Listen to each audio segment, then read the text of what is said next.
But all right, that was part 2, Lost Girls part 2, with Annie's investigations. It came to a close, and we were sort of right about a lot of the stuff, with the father and the boyfriend both dealing and sort of working together, but the daughter did it as well, and it was just blackmail from some other people inside of that whole drug ring. But as is the case with most people in the real world as well, it's not black and white, and they definitely all had a background and something that drove them to do what they're doing now, which is very much like Annie, and I like those parallels between the characters a lot. There was a bunch of that, and then in this episode, and then of course Annie ultimately deciding not to tell the truth and not to report the father, for example, and just get it over and get it out of the way, sort of, just so that it would, in a way that it wouldn't interfere with her mission going forward, so that she could still do that and complete it, although we know that she didn't. And that's where another parallel is coming in, because we just saw here in the end that her father, we had a few flashbacks now, her father, basically trained her to be a killing machine. And then he said there at the end, even if the world, like the whole world is against you and hate you, promise me that you'll come back. Yes, and I will always be on your side. Yeah. And I think that's another parallel, because in the end, the reason why Carly was doing what she was doing was to save her father. Yeah, actually. So that thing about them not really having a close relationship, not entirely true, even though they might not have been talking that much. But even though they might be estranged, they might still mean a lot to each other, Like it's, especially if it's only them two in the family. So it's like the only thing they've had is each other and their dinners together, and it can mean so much. And especially, like, I think every kid deep down underneath everything, they have this burning wish to just make their parents proud. Yeah. And, always, have their love and support and, recognition, all that.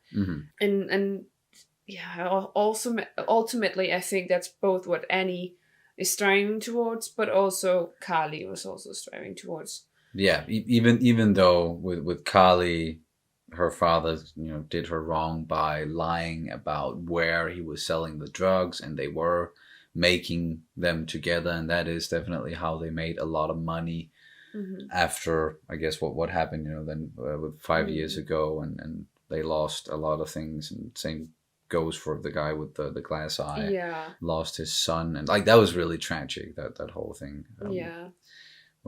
When Annie did her turn into a Titan arm trick there, but yeah, with the father and Carly, it was just, even though he wronged her and sold the drugs in Stohes, she still wanted to help him and was like, well, I can't not help him. He's my father. And I think you're very much right about what you're saying. Like, no matter what sort of relationship you have with your parents, they're still your parents. They're still your family.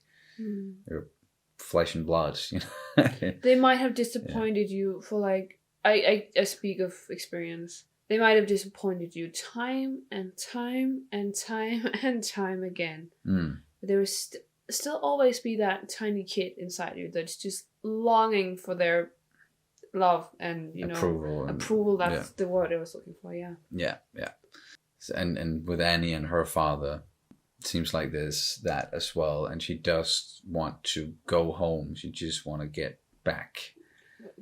She said it. She just wants this whole thing to get over with, so she can go back, basically. Yeah.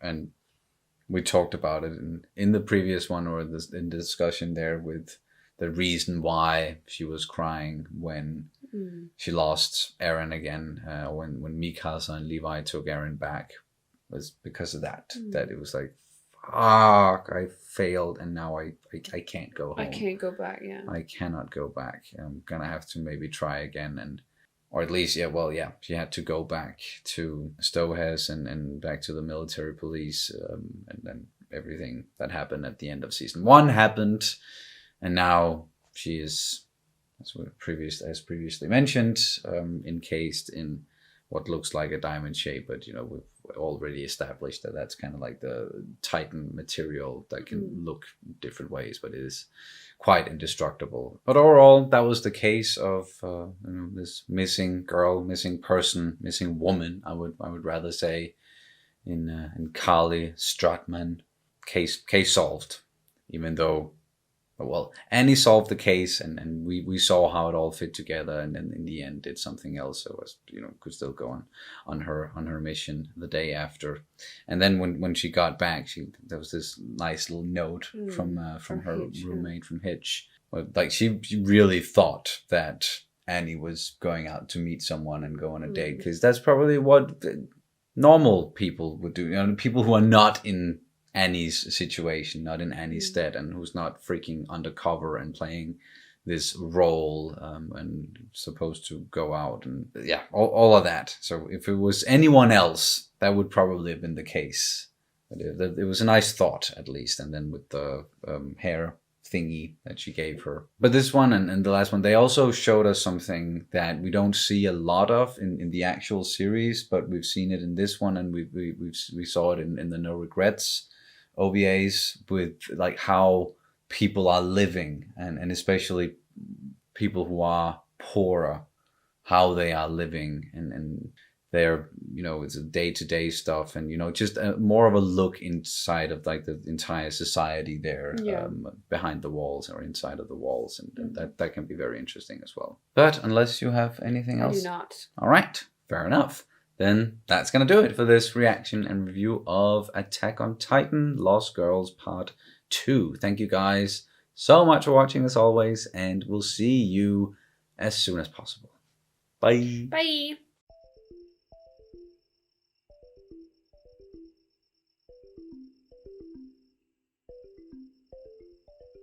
Blackmail from some other people inside of that whole drug ring. Blackmail from some other people inside of that whole drug ring.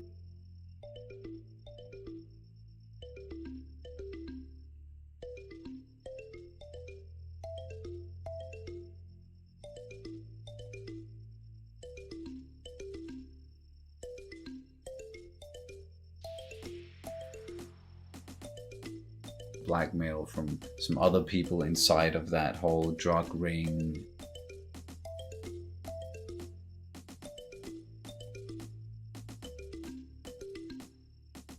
Blackmail from some other people inside of that whole drug ring.